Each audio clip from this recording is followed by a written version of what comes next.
February 10th, 2003. Brandon, Florida.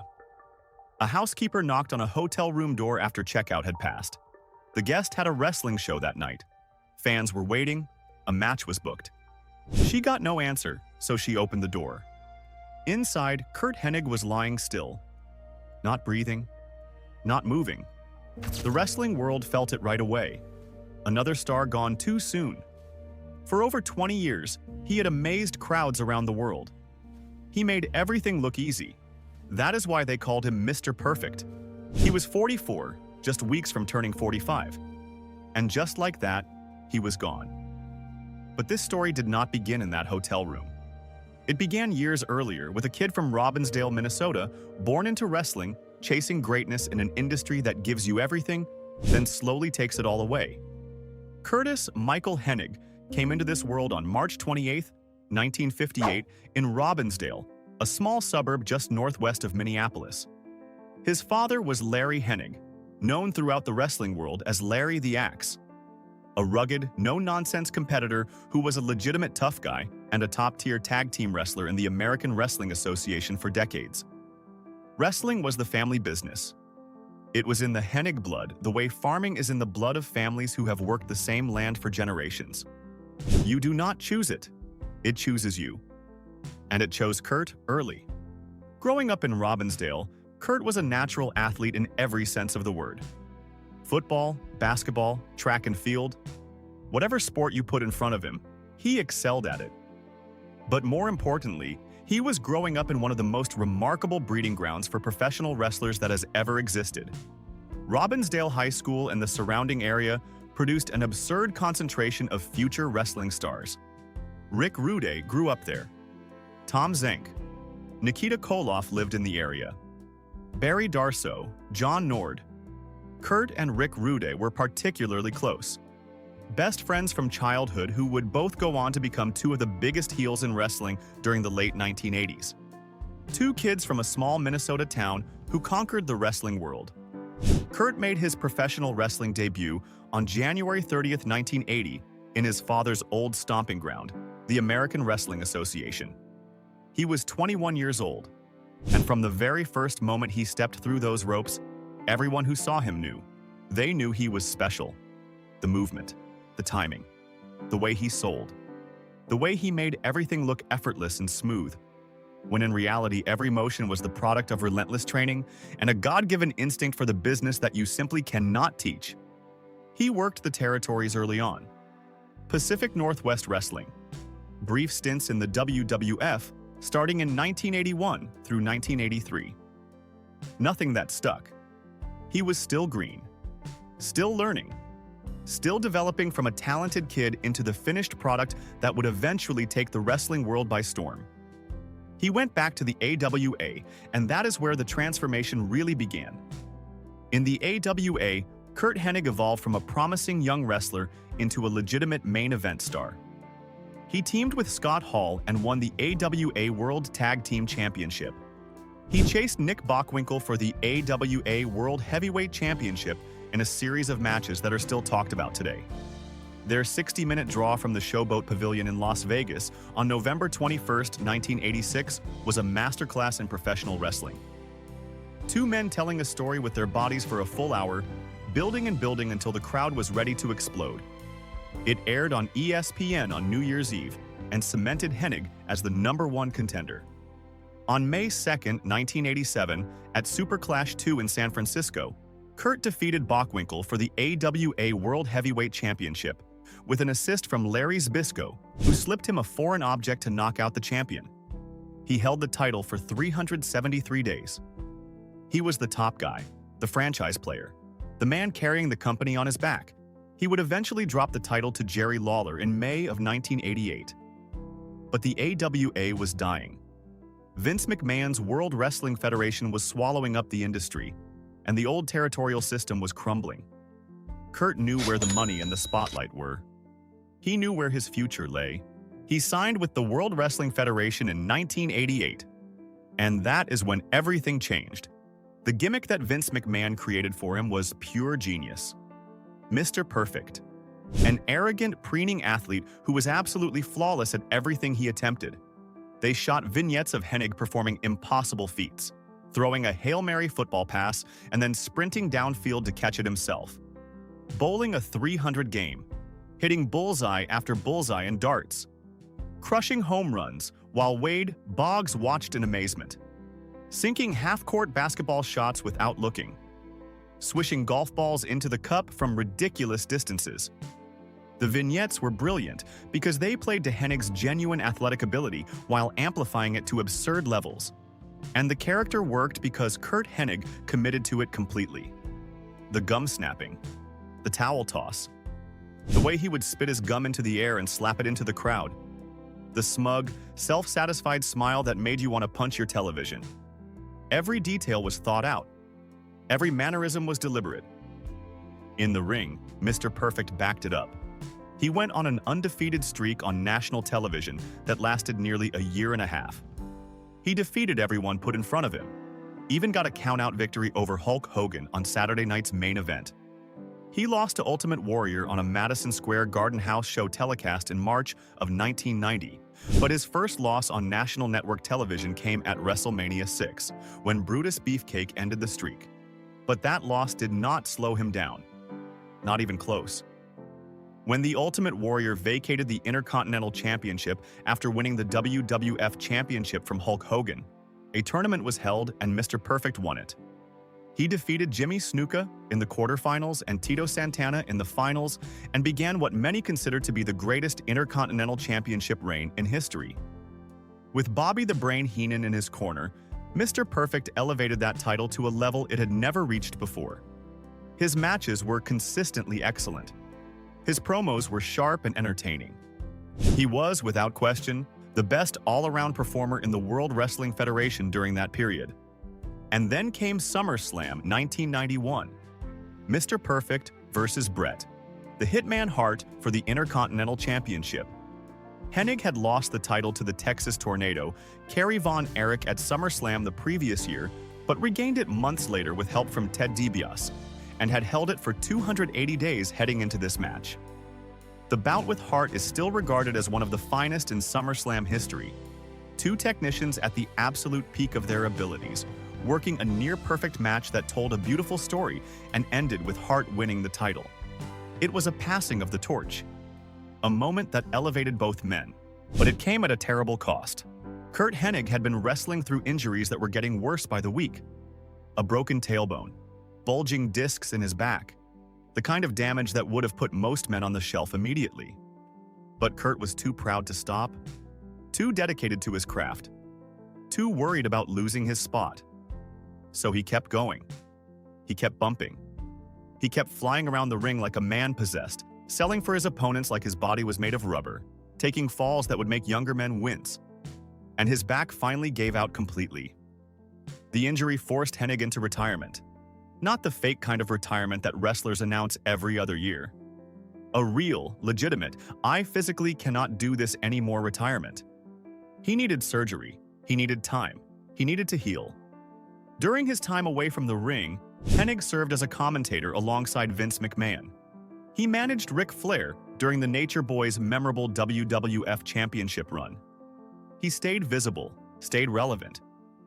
But the physical pain was constant.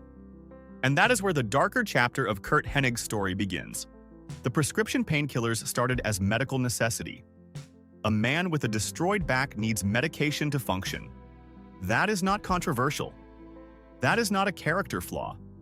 That is medicine doing what medicine is supposed to do. But the wrestling business does not allow for clean, supervised recovery. The wrestling business demands that you get back on the road as quickly as possible, that you tape yourself together and perform through agony, that you find whatever chemical assistance you need to keep going, and you do not ask questions about long-term consequences. Curt came back. He turned babyface for the first time in the WWF, feuding with Ric Flair and getting a hero's reception from fans who had always secretly loved him, even when they were supposed to hate him. He had runs against Lex Luger and Shawn Michaels. He competed in the first televised King of the Ring tournament. But his body was never the same. The explosiveness was diminished. The bumps were more cautious. The man who used to sell like he had been shot out of a cannon was now moving more carefully, protecting a back that could betray him at any moment. His last televised WWF match came in November of 1993. He was 35 years old. In wrestling years, that should have been the prime of his career. Instead, he was broken. He made a few sporadic appearances in the WWF through 1994, 1995, and 1996. Brief returns that reminded everyone of what he had been. Flashes of the old brilliance that made the crowd roar. But nothing sustained. Nothing permanent. He was a man searching for his place in a business that had moved on without him. In 1997, Curt signed with World Championship Wrestling. The Monday Night Wars were in full swing. WCW was riding high on the NWO phenomenon. Money was flowing like water. He debuted at Bash at the Beach as Diamond Dallas Page's mystery partner and immediately made an impact. And then Curt Hennig walked into one of the most anticipated angles of the era. He aligned himself with the Four Horsemen, taking the spot of the retiring Arn Anderson. The partnership made perfect sense. Two of the greatest technical wrestlers in history, side by side. Fans were electric. And then came the betrayal. At the Fall Brawl pay-per-view in September of 1997, during the War Games match, Hennig revealed his true allegiance. He had come to ringside mid-match with his arm in a sling, supposedly jumped by the NWO backstage. But it was all a setup. Hennig turned on the Horsemen, handcuffed them to the cage, and slammed the steel cage door into Ric Flair's head. The crowd was stunned. The angle was massive. It should have been the launching pad for Hennig to become a main event star in WCW. But WCW was WCW. They had no idea how to sustain his momentum. He won the United States Championship from Steve McMichael the night after Fall Brawl, and later won the WCW Tag Team Championship with Barry Windham. But the initial main event push evaporated. He drifted through the mid-card. He joined the Wolfpack when the NWO split. He formed a group called the West Texas Rednecks and feuded with Master P and the No Limit Soldiers in one of the most bizarre and poorly conceived angles in wrestling history. The fact that a performer of Hennig's caliber was reduced to that tells you everything you need to know about the creative bankruptcy of WCW in its final years. Through it all, Curt's body continued to deteriorate. The back injury that had forced his first retirement never truly healed. It was managed, medicated, taped together, but never healed. Every bump he took in that WCW ring was another deposit in an account of physical debt that was rapidly approaching its limit. The painkillers that had started as necessary treatment were now a constant companion. You could not perform at the level Curt Hennig demanded of himself with a destroyed back without chemical assistance. And the longer you take those pills, the more you need to achieve the same effect. That is not weakness. That is pharmacology. That is the inevitable trajectory of opioid use that has destroyed millions of lives far less public than Curt Hennig's. There were people around him who noticed, people who saw the signs. But in the wrestling business of the late 1990s, you did not confront a man about his substance use. Not unless you wanted to be told to mind your own business. Not unless you were willing to risk a friendship. The culture demanded silence. It demanded complicity. And it got both. He left WCW in 2000.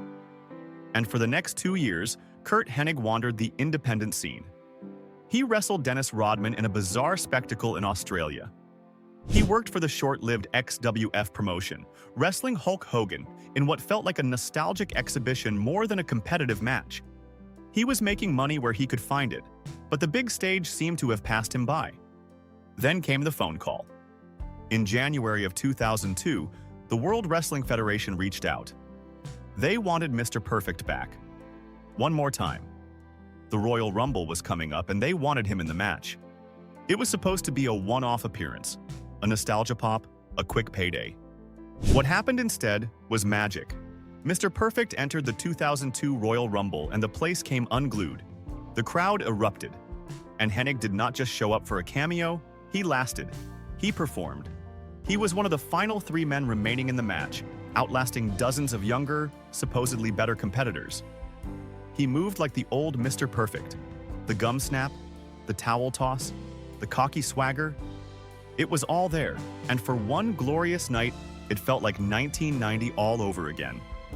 The performance was so impressive that WWE offered him a full-time contract. Mr. Perfect was back. He feuded with Steve Austin, he worked with Edge, he mixed it up with Rob Van Dam. He was not the same athlete he had been a decade earlier. Nobody expected him to be, but he was still Curt Hennig. He was still the smartest man in any ring he stepped into. And then came May of 2002, the plane ride from hell. On a charter flight back from a European tour, a drunken confrontation erupted between Hennig and Brock Lesnar. The details vary depending on who you ask. Some say it was playful wrestling that escalated.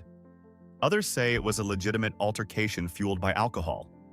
What is known is that Hennig, who had been drinking, engaged in some kind of physical confrontation with Lesnar, the company's prized young rookie, who was being groomed as the next big thing. Whether Curt was joking around or genuinely aggressive, the result was the same.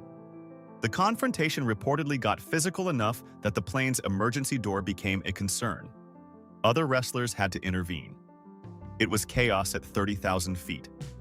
The plane ride from hell is legendary in wrestling lore for all the wrong reasons. Multiple incidents occurred on that flight involving various wrestlers. It was a snapshot of an industry that had lost control. An industry where grown men behaved like fraternity brothers on a bender, with no consequences and no accountability.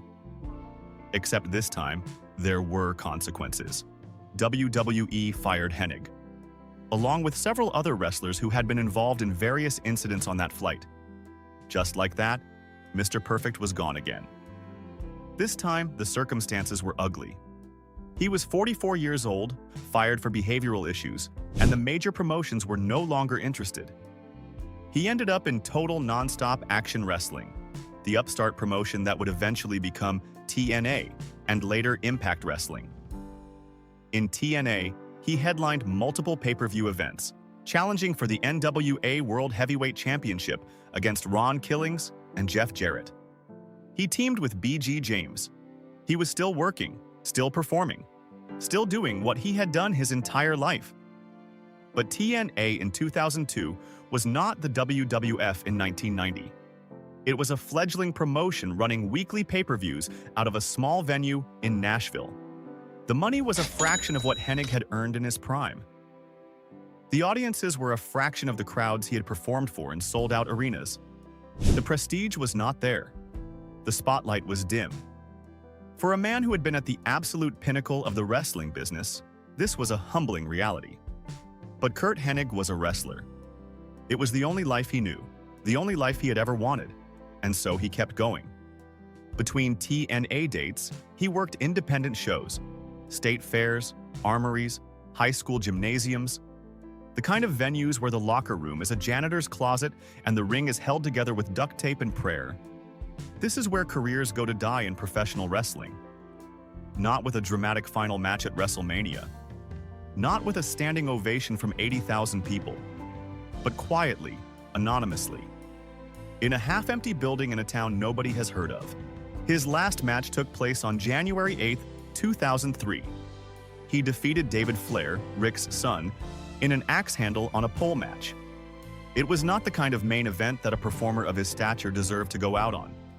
Not the kind of match that would be replayed on highlight reels or remembered in documentaries. It was a forgettable match on a forgettable card in front of a crowd that was a fraction of the audiences he had performed for in his prime. But it was a match. It was work. It was the business. And Curt Hennig went out there and gave it everything he had, because that is what professionals do. That is what Mr. Perfect did. Even at the end, even when the lights were fading. And then the calendar turned to February. Now we arrive at the final 48 hours. The stretch of time that would end with a housekeeper opening a hotel room door in Brandon, Florida. In the days leading up to February 10th, Curt Hennig was booked to appear at a wrestling show at the Florida State Fair in Tampa. The show was being promoted by Jimmy Hart, the legendary manager who had been a fixture of the wrestling business for decades. It was an independent show. Not TNA, not WWE, an indie card at a state fair. The kind of booking that once great wrestlers take when the phone stops ringing from the big companies. When the options narrow. When you still need to make a living and the only thing you know how to do is wrestle. Hennig traveled to the Tampa Bay area and checked into the Homestead Suites Hotel in Brandon. It was a modest, extended-stay hotel. Not the kind of place where a man who had once main-evented pay-per-views and held world championships typically stayed. But this was the reality of Curt Hennig's life in early 2003. The glory days were behind him. The big contracts were gone. The spotlight had moved on. What was happening behind closed doors, away from the ring, away from the cameras, was far more troubling. Curt's father Larry would later reveal that his son had been struggling with multiple substance issues. The prescription painkillers that had started as treatment for his destroyed back had become something else entirely. Something darker. Something that owned him rather than the other way around. Larry also indicated that steroids were part of the equation.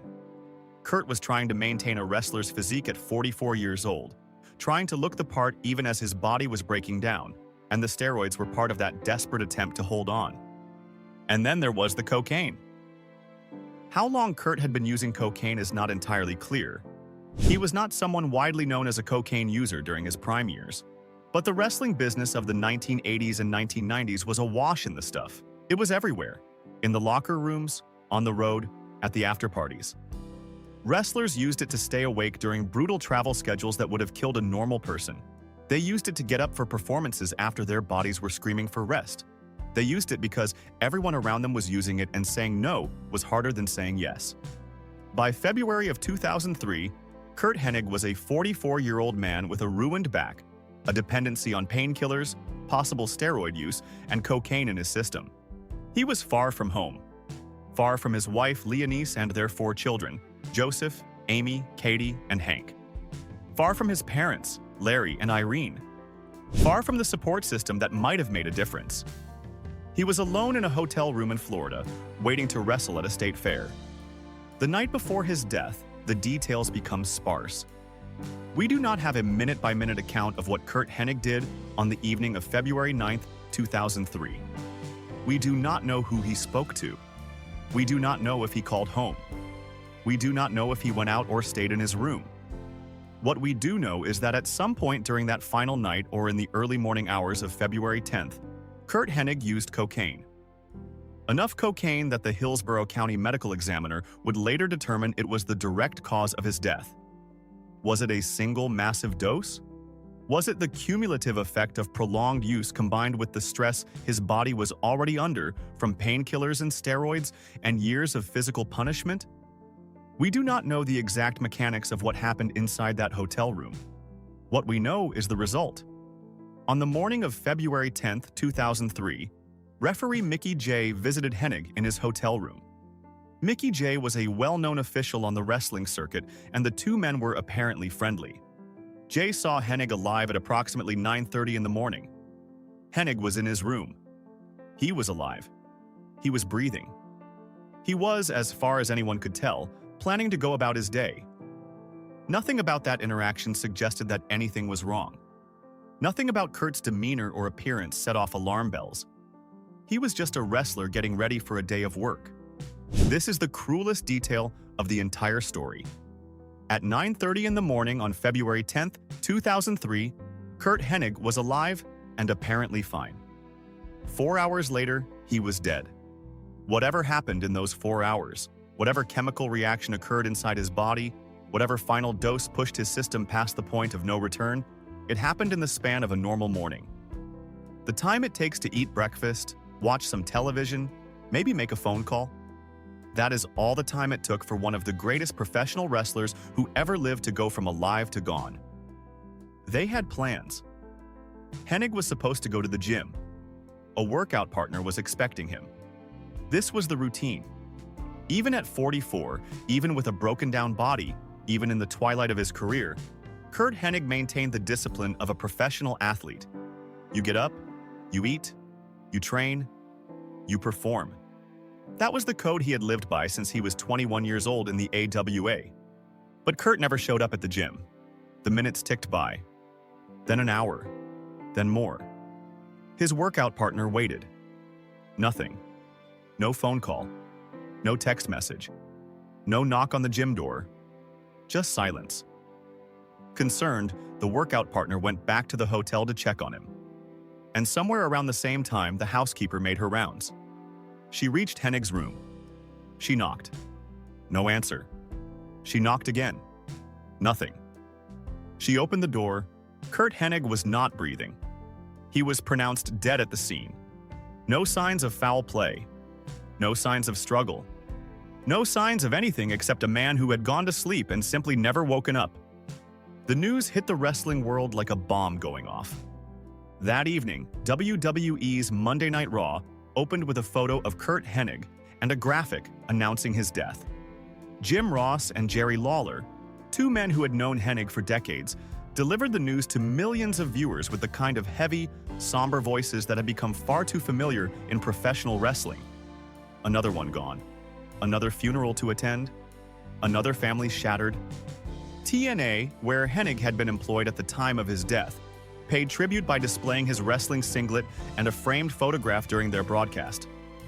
Randy Savage, who had been friends with Hennig, was so affected by his death that he wrote and recorded a tribute song called My Perfect Friend for his 2003 album. That is how much Curt Hennig meant to the people who knew him. Ric Flair, one of the closest friends Hennig had in the business, was devastated. In the WWE documentary The Life and Times of Mr. Perfect, released in 2008, Flair's emotions were still raw 5 years later. He talked about how the news blindsided him completely, how he never saw it coming, how he never looked at Curt and saw a man in trouble. He thought Curt was on top of the world. He thought everything was fine, and that might be the most heartbreaking part of this entire story. The people closest to Curt Hennig did not know the depths of what he was going through. Or if they did know, they did not know how to help. Or they were dealing with their own demons. Because the wrestling business of that era was full of men and women who were slowly killing themselves, and the culture was to look the other way. To mind your own business. To keep your mouth shut and keep driving to the next town. Hulk Hogan called Hennig the best of the best. Not one of the best. The best. Coming from the biggest star in wrestling history, a man who worked with literally everyone, that carries enormous weight. Hogan said that when Curt Hennig was in the building, everyone checked their ego at the door because you could not outwork him, you could not outshine him, and you could not outperform him. Bret Hart, who had some of his greatest matches with Hennig, said that wrestling Curt was a night off. What he meant was that Hennig was so talented, so professional, so safe, and so instinctively brilliant in the ring that you did not have to worry. You did not have to carry the match. You just had to show up and react, and Curt would take care of the rest. Shawn Michaels, Kevin Nash, Triple H. Every single major star from that era has spoken about Hennig in reverential terms. Not just as a wrestler, but as a person, as a friend. As the guy who kept the locker room laughing during those brutal weeks on the road. The guy who pulled pranks and told jokes and made sure nobody got too deep into their own head. Behind the character of Mr. Perfect, behind the arrogance and the gum-snapping and the smug superiority, Curt Hennig was a family man. Despite being on the road more than 300 days a year, he never missed the birth of any of his 4 children. His son Joe, who would go on to wrestle in WWE as Curtis Axel, has spoken about how his father was present for every sporting event, every school function, every important moment. It never felt like his dad was away, even though he was gone most of the time. When Curt was home, he was fully home. Joe would later combine his father's first name with his grandfather's nickname, The Axe, to create his ring name, Curtis Axel. He won the Intercontinental Championship in 2013, the same title his father had made legendary, and he won it on Father's Day. He dedicated the victory to Curt, making them the first father-son duo to both hold that championship. February 10, 2003 was the worst day of Joe Hennig's life. He has talked about it publicly with the kind of rawness that never fades no matter how many years go by. He said his father was not always just a dad to him. He was like a brother. He was his hero. But most of all, he was his best friend. And then, just like that, his best friend was gone. The medical examiner's report came back weeks after the death. The Hillsborough County Medical Examiner's Office ruled the cause of death as acute cocaine intoxication, an accidental overdose.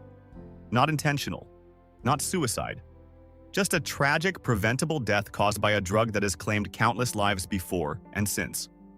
Larry Hennig, Curt's father, went further in subsequent interviews. He said that the cocaine was only part of the story. He pointed to the painkillers. He pointed to the steroids. He painted a picture of a man who was using multiple substances simultaneously, each one compounding the damage of the others, each one pushing his body closer to the edge. And that brings us to the larger question, the one that hangs over not just Curt Hennig's death, but the deaths of dozens of professional wrestlers from that era. The question of why. Why does this keep happening? Why do these men and women keep dying young? Why does an industry that generates billions of dollars in revenue seem incapable of protecting the people who generate that revenue? The answer is complicated, and it is ugly, and it involves a system that was designed to extract maximum value from human bodies with minimum investment in those bodies' long-term health. Professional wrestlers of Curt Hennig's era were classified as independent contractors. They received no health insurance, no retirement benefits, no workers' compensation, no structured rehabilitation programs for injuries, no substance abuse counseling, nothing. When you got hurt, you paid for your own treatment. When you got addicted to the painkillers you were taking to work through injuries, that was your problem. When you needed steroids to maintain the physique that the company demanded, you found your own supply. When you needed cocaine to stay awake through a schedule that had you in a different city every single night, well, there was always someone in the locker room who could help you out. The wrestling industry of the 1980s and 1990s created a perfect storm for exactly the kind of tragedy that claimed Curt Hennig. Grueling travel schedules, constant physical punishment, a culture that rewarded toughness and punished vulnerability, easy access to every substance imaginable, and absolutely zero institutional support for the human beings at the center of it all. Curt Hennig was not the first to fall, and he was tragically not the last. In the years surrounding his death, the wrestling world lost an appalling number of performers to drugs, alcohol, and the accumulated physical damage of careers spent doing the impossible. Rick Rude, Curt's best friend from Robbinsdale, had died at the age of 40 in April of 1999 after an overdose of mixed medications caused heart failure, nearly 4 years before Curt joined him. Davey Boy Smith, Miss Elizabeth, Crash Holly, Eddie Guerrero, Chris Benoit. The list goes on and on and on, each name a reminder of a system that failed the people who gave it everything. To his credit, Vince McMahon eventually implemented a wellness policy in 2006, following the string of deaths that finally became too numerous and too public to ignore. The policy includes drug testing, cardiovascular screening, and access to rehabilitation programs for current and former talent. It is not perfect. It has been criticized for inconsistent enforcement. But it exists, and its existence is a direct consequence of the deaths that preceded it. Deaths like Curt Hennig's. On March 31, 2007, 4 years after his passing, Curt Hennig was inducted into the WWE Hall of Fame. His old friend Wade Boggs, the baseball legend who had appeared in those iconic Mr. Perfect vignettes, did the honors. Leonise and the 4 children accepted the award on Curt's behalf. His parents, Larry and Irene, were there. It was a celebration of a career that had brought joy to millions, but it was also a reminder of the man who was not there to enjoy it. In 2008, WWE released a 2-disc DVD set called The Life and Times of Mr. Perfect. The documentary featured interviews with family, friends, and colleagues, all paying tribute to a man they loved and missed. Charlie Haas spoofed the classic Mr. Perfect vignettes in a promotional segment, attempting the same athletic feats Hennig had made look so easy and failing spectacularly at everyone. It was a funny tribute, but the punchline said everything. There was only one Mr. Perfect. At Raw 1000 in 2012, Bret Hart served as a guest ring announcer for the Intercontinental Championship match and took a moment to mention his old rival. Hart said that one of the best moments of his career was winning his first Intercontinental Championship from Hennig. He called Curt one of the greatest superstars who ever lived. The Professional Wrestling Hall of Fame inducted Hennig in 2015. His son, Joe, accepted on his behalf. Keeping the legacy alive, keeping the name relevant, making sure that new generations of fans understand what Curt Hennig meant to this business. And that is perhaps the most enduring part of this story. Not the tragedy of the hotel room in Brandon, not the medical examiner's report, not the substances that claimed his life far too soon. The enduring part is the legacy, the matches, the moments. The way Curt Hennig could make you love him or hate him with equal intensity. The way he made everything look so effortless that you forgot you were watching a performance and just got lost in the moment. There is a clip that gets shared online regularly. Mr. Perfect throwing a towel over his shoulder and it landing absolutely dead center across the back of his neck. A tiny moment, an insignificant gesture. But he made it look like the coolest thing any human being has ever done. That was Curt Hennig's gift. He could take the smallest detail and make it extraordinary. He could also take the biggest moments and deliver something transcendent. The match with Bret Hart at SummerSlam, 1991. The Royal Rumble return in 2002. The AWA title win against Bockwinkel. These were not just great matches. They were artistic achievements. Moments where professional wrestling stopped being a show and became something closer to art. But on February 10th, 2003, none of that mattered. Not the championships, not the accolades, not the millions of fans who adored him. In that hotel room in Brandon, Florida, Curt Hennig was just a man. A 44-year-old man with a broken body and demons he could not outrun. A man who had given everything to a business that had taken everything in return. The morning started normally enough. Mickey J saw him alive at 9:30 in the morning. They talked. Nothing seemed wrong. Curt was going to hit the gym. He was going to get ready for the show that night. He was going to go out to the Florida State Fair and do what he had always done. Entertain people, make them cheer or boo or both. Remind them why professional wrestling matters. But somewhere between that 9:30 visit and the early afternoon, something went catastrophically wrong inside Curt Hennig's body. The cocaine, the painkillers, the steroids, the years of accumulated damage, all of it converging in one terrible moment. By the time the housekeeper opened that door at 1:30 in the afternoon, it was over. The fans at the Florida State Fair never got to see Mr. Perfect that night. The show went on, because in professional wrestling the show always goes on. But there was an empty space on the card. An absence that could not be filled. A match that would never happen. A pop from the crowd that would never ring out. Instead, the announcement was made. Curt Hennig had passed away, and the wrestling world paused. Again. Like it had so many times before. Like it would so many times after. 22 years later, we still talk about Mr. Perfect. We still share the vignettes. We still rewatch the matches. We still do the towel toss and the gum swat in our living rooms. Because what Curt Hennig created was bigger than one man's life. He was an ideal, a standard, a reminder that in a world full of mediocrity, there was one man who refused to accept anything less than perfection. The tragedy is that the man behind the character could not achieve perfection in the one area that mattered most. The area of simply staying alive long enough to enjoy what he had built. Long enough to see his son win the Intercontinental Championship on Father's Day. Long enough to walk into the Hall of Fame under his own power and accept the applause he had earned. Long enough to grow old and tell stories and watch his grandchildren and be at peace. Curt Hennig did not get that chance. The business took it from him. The substances took it from him. The culture of silence and toughness and looking the other way took it from him. And we are all poorer for it. But the work remains. The matches, the promos, the vignettes, the towel toss, the gum swat, the Perfectplex, the snap of the singlet before a match, the way he would oversell a punch like he had been hit by a bus and somehow make it look like the most entertaining thing you had ever seen. That is the legacy of Mr. Perfect. Not a hotel room in Brandon, Florida. Not a medical examiner's report.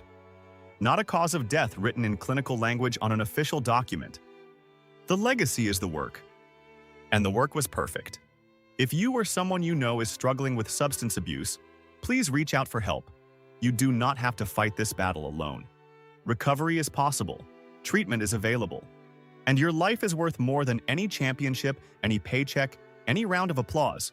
Curt Hennig deserved better. So does everyone who is fighting the same fight he lost. Like and subscribe for more hard-hitting wrestling documentaries. Until next time.